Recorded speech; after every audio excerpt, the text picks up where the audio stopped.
I'm going to be reading through the Gospels with Lighthouse Church. I will be reading John chapter 6, verses 22 through 65, the NIV version. The next day, the crowd had stayed on the opposite shore of the lake and realized that only one boat had been there, and that Jesus had not entered it with his disciples, but that they had gone away alone. Then some boats from Tiberias landed near the place where the people had eaten the bread after the Lord had given thanks. Once the crowd realized that neither Jesus nor his disciples were there, they got into the boats and went to Capernaum in search of Jesus.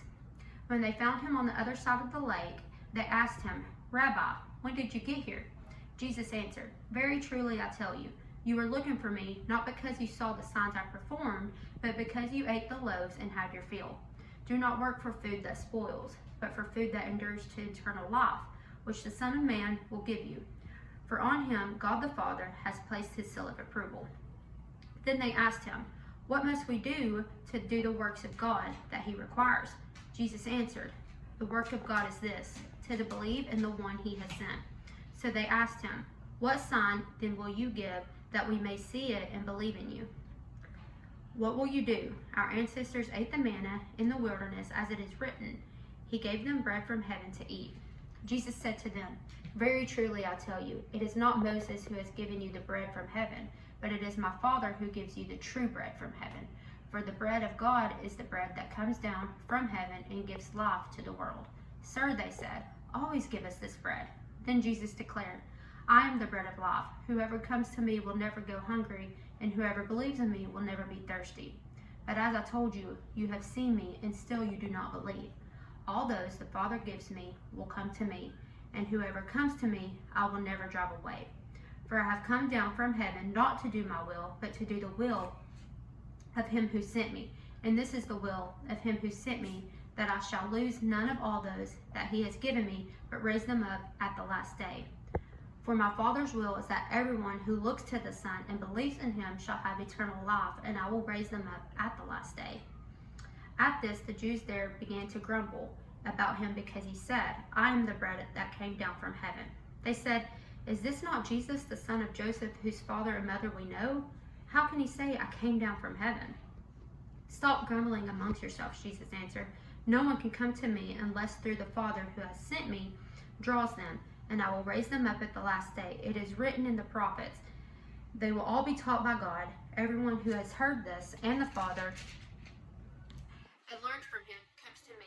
No one has seen the Father except the one who is from God. Only he has seen the Father. Very truly I tell you, the one who believes has eternal life. I am the bread of life. Your ancestors ate manna in the wilderness, yet they died. But here is the bread that comes down from heaven, which anyone may eat and not die. I am the living bread that came down from heaven. Whoever eats this bread will live forever. This bread is my flesh, which I give for the life of the world." Then the Jews began to argue sharply amongst themselves, "How can this man give us his flesh to eat?" Jesus said to them, "Very truly I tell you, unless you eat the flesh of the Son of Man and drink his blood, you have no life in you. Whoever eats my flesh and drinks my blood has eternal life, and I will raise them up at the last day. For my flesh is real food, and my blood is real drink. Whoever eats my flesh and drinks my blood remains in me, and I in them. Just as the living Father sent me, and I live because of the Father, so the one who feeds them will live because of me. This is the bread that came down from heaven. Your ancestors ate manna and died, but whoever feeds on this bread will live forever." He said this while teaching in the synagogue in Capernaum. On hearing it, many of his disciples said, "This is a hard teaching. Who can accept it?" Aware that his disciples were grumbling about this, Jesus said to them, "Does this offend you? Then what you see of the Son of Man ascend to where he is before. The Spirit gives life, the flesh counts for nothing. The words I have spoken to you, that they are fruit in the Spirit and life. Yet there are some of you who do not believe." For Jesus had known from the beginning which of them did not believe and who would betray him. He went on to say this, "This is why I told you that no one can come to me unless through the Father has enabled them." Thank you for reading along with me. I hope you come back tomorrow for more readings of the Gospel.